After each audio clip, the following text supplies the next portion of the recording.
ఒక్కసారి గురువు గారికి అందాల బొమ్మలు దొరికినట్టు చెప్పు. ఓకే. నమస్తే గురుగారు.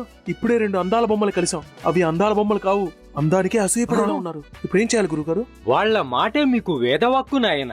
వాళ్ళు ఏదన్నా సరే కాదనకుండా చెయ్యండి. ఏది అడిగినా కాదనకుండా ఇచ్చేయండి.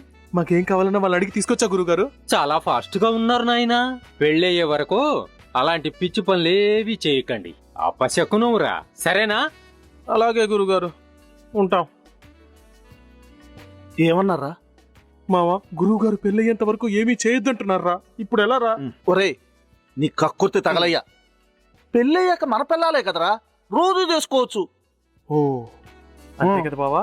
వాళ్ళు ఏం చేస్తున్నారు చూద్దాం, పద.